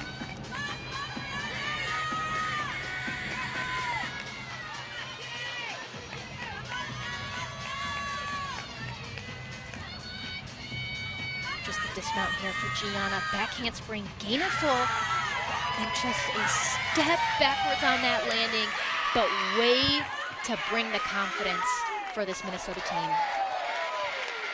And the scores are rising for LSU. 2 9.9s and a 9.95 from KJ Johnson. And Aaliyah Finnegan now, after some final words from her terrific assistant coach, Courtney McCool-Griffin.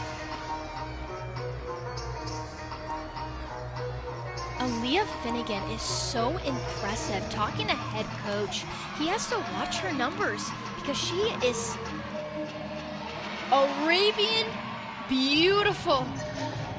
She's getting ready for the Olympics and the national championship title. I mean, her body it's got to be taking a toll on her, but she is dominating this forward team so far. And a huge stick on the left side from Sydney Yurchenko full. It's a 9.9 5-star value for Benson. Currently dropping a 9.675, but the scores that are coming in are just about the same as Minnesota. And remember, they had to make up 3/10. And it is getting later and later here in this competition. Watch this pass right here by Aaliyah Finnegan on the right side. A 2.5 twist to a front tuck stick. Incredible from Aaliyah. I love the way she performs. Definitely.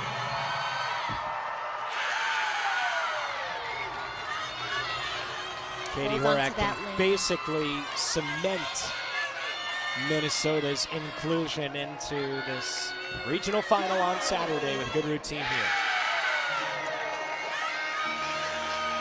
And I bet you for that LSU team, those scores are going to continue to rise. That was phenomenal from her.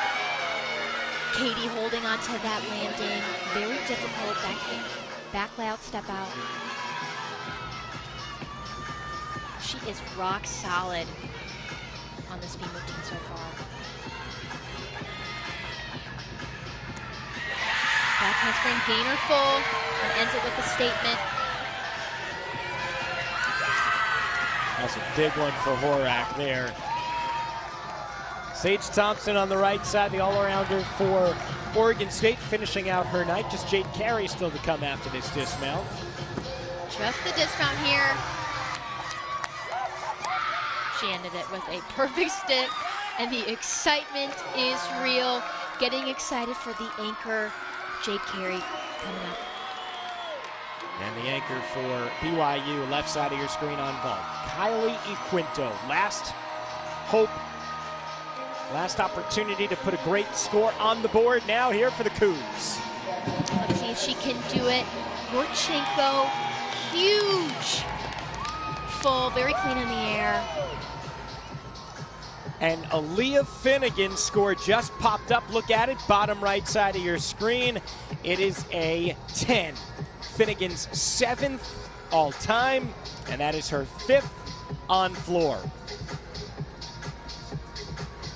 What's crazy is that Haley Bryant she can bring another 10 coming to this LSU team right up here as well. And so can Kaya Johnson. I mean, you're talking about 2 back-to-back in the 5 and 6 spots that are some of the best to ever do it at LSU, and that list is long. It goes on and on. Certainly Aaliyah's sister Sarah would be towards the top of that. Amincia Hall was unbelievable floor performer years ago. But Haley Bryant and Kaya Johnson are as good as it gets. And Haley on the right side of your screen just did a front handspring, double front to a stick. Incredible.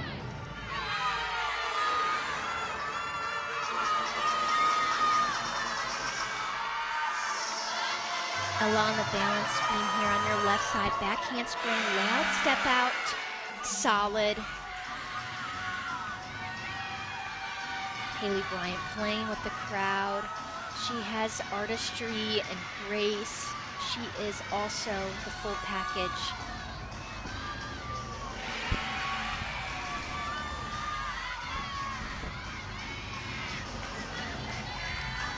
Front layout to a front 1.5, dances right out.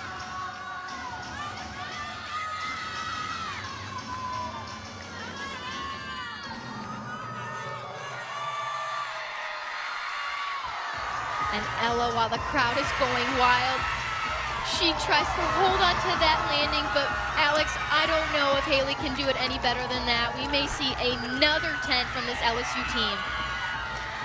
It is completely possible. Haley has the opportunity. She's already gotten 3 of them in her career. The only other 10 from Aaliyah's that we have seen tonight belongs to Jade Carey, who scored 1 on floor, and she will close out Oregon State's evening and more than likely their season as a team. But Carey needs to put together a good bars routine here and try to advance on her own. She just did one of the most difficult transitions, a pack salto with a full twist, and then a Van Willen to the high bar, and just an incredible performance with that dismount, a full in on that dismount. Jade had already had an incredible night, and that certainly caps it off. And so does that vault for Alvarado Reed. And so a late decision being made by Jay Clark with the meet wrapped up. He is going to take out Kaya Johnson and save her repaired Achilles for Saturday, which very, very smart. And we're gonna get our first look here at Olivia Dunn, who has been inserted into the lineup. Totally understandable to save her for the regional final.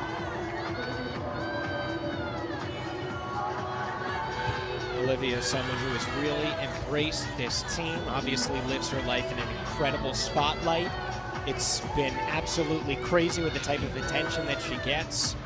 But, I mean, she's been really a super utility in a lot of ways for LSU. She can go in on bars, beam, floor at any point, and we're seeing that right now here with the Tigers deciding to make her the anchor tonight.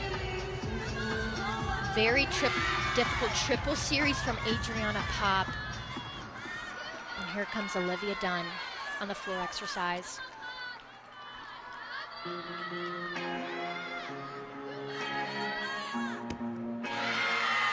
And a stick from a gainer full from Adriana Pop to finish that off. What I love about Olivia Dunn is her artistry and her flexibility and the way that she performs her choreography. Front tuck through to a double pack. Holds onto that lunge. And like you said, it is quite impressive how she's been able to balance, you know, kind of like this double lifestyle of social media, gymnastics, fame. Coach says she's really matured and handles the situation and any situation that comes her way with greatness. Shows off her flexibility here with a leg up turn.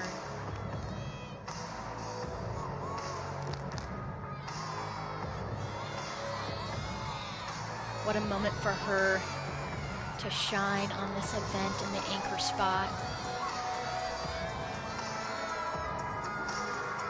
And just ending with a double pike, and she lands it. You can tell on her face she is excited.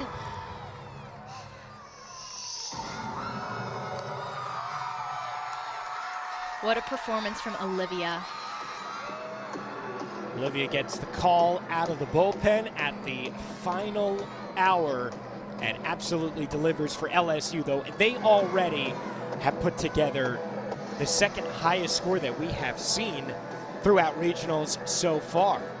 It's a 197.8 at the moment, and that is dropping Connor McLean or Amari Drayton. I mean, pick your poison there.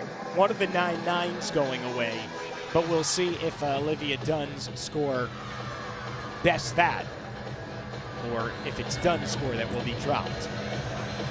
On bars, Emily Lopez closing out her night, but she's gonna have to get right back up there. I would have loved to see her squeeze that bar a little bit tighter on that bail. She just overshot it a little bit too much. The way to go for her to finish off this bar routine, try to finish it off with a statement like she knows she is capable of. Hits that handstand. Dismounts her, just a dismount. You can see she's a little bit disappointed on that, but you know, her coach and the support from this Oregon State team, they'll make her feel better. And I mean, just incredible, though, for LSU. They do not put up a score lower than 9-9 on floor. A 49.7 is the final tally, and that gives them a 197.8, easily advancing to the regional final, just like everybody expected, as they get their postseason off on a solid note. And so a 9-9 does end up going away for LSU. And this is just an absolute domination on floor. Let's start with McLean here, Anastasia. wow, leading this off with a double layout and then a front tuck through to a double tuck. No movement. KJ Johnson here. Huge half in, half out. Lands with no movement. Aaliyah Finnegan, a 2.5 punch front to a stick, giving herself an additional 10 to her checklist. What a performance. And this is what it's gonna take to win an NCAA championship title for this LSU team. But this is exactly why the Tigers have as good a shot as any team in the country to upset Oklahoma. I mean, they put up a great score tonight. There's no doubt about it with 198.05. But at the moment, it's LSU with that 197.8, which is the second highest score so far in this NCAA regionals. We're joined by the LSU head coach, Jay Clark. All right, well, lights out on floor as we expected you guys to finish, and there is no doubt you guys put on an absolute show. What did you think of the meet, and now how you guys are faring going into Saturday? Well, I thought we did enough, right? We told them we didn't need to be, hyper-focused on being perfect or anything like that, but I did think we hopped around on vault a little bit. We got a little little weird on beam. I thought bars was a really good performance as well. And I got in a little trouble over there. I'm sure that was on camera, but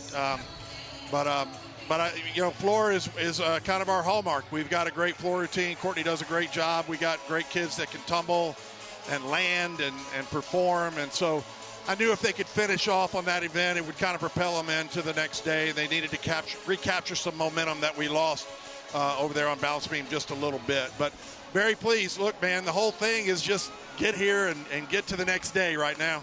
This thing, I've called it 100,000 times. I've called it a meat grinder, and that's what it is. It's tough when you get to this spot. Jay, well, you made it to the regional final, and you're going to continue to keep this momentum, and I feel like these LSU Tigers got so much more in them. What are you going to do and continue this momentum into this regional final and possibly soon in the national championship? Well, what we need to do is just get tomorrow off. I'm so glad we've gone to this format where we've got a day in between to recover. Some of our bodies are hurting a little bit. You notice we pulled Kaya out at the end, not because of anything in particular, but we knew the meet was at hand, and we just need to go easy on her body. There's a lot of tread wear on her tires, so to speak. So we're just going to go easy tomorrow, recover, do a lot of things, get treatments done, and not really change anything, not try to get in their heads to change a whole lot, just get them to understand that they came in here and adjusted to the equipment, and now they should be very free of mind when we get back in here on Saturday. Sounds good, Coach. Let's talk about KJ Johnson. You know, you called her Bam Bam, and she did crush it on that floor team. Can you tell me more about that experience with you and her? Well, she's just a neat kid. And people that don't know KJ, I mean, there's this aura about KJ that everybody assumes, the whole muscle car and tats, and she loves powerlifting and all the things. But at her core, she's just such a down-to-earth, warm and genuine, unapologetically KJ Johnson, and really special person on our team. She's so loved by her teammates, and it's just nice to see her perform as well as she did, and get a score that she deserved. It was good. Jay, thank you so much. Really appreciate the time, and looking forward to talking to you on Saturday. You bet, guys. Thanks so much. All right, so Jay Clark, the head coach of LSU, victorious. You got to be in the top two, and they are certainly there in the number one spot, 197.8, and Minnesota will advance as well with that 196.95 score. The important thing as well is that the highest score of the evening was Jade Carey's all around, 39.675. So what that means is since Oregon State is not advancing to the regional final, they won't go to nationals. She could very well still go, though, as the all-around individual. Actually, she's guaranteed at this point to go on, and maybe even on some events as well. Perfect 10 for her on floor. Great landing there. And that big smile on her face. She knows she's proud of herself and her team right there. Can't wait to see her continue forward. I'm sure she wishes that it was with the rest of her Beavers, but unfortunately, once you get to NCAA regionals, team seasons end, and that is exactly what we saw for BYU, who fought tooth and nail, had to get through a tiebreaker yesterday to get past Boise State. They did just that to advance, and they actually finished in third as well, just in front of Oregon State. So that will be it for BYU and Beavers. But it was a great night for Jade Carey, and greatness like we expect. And we will have the opportunity to see her coming up in Fort Worth.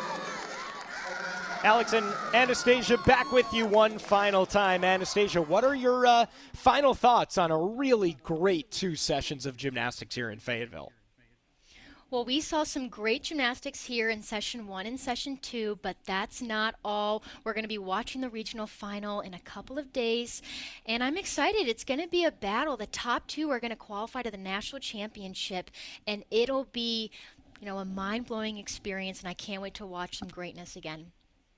Well, we know what the 4 teams are going to be. We've already said goodbye to Arizona, Nebraska, Oregon State, and BYU, and it is all chalk here in Arkansas.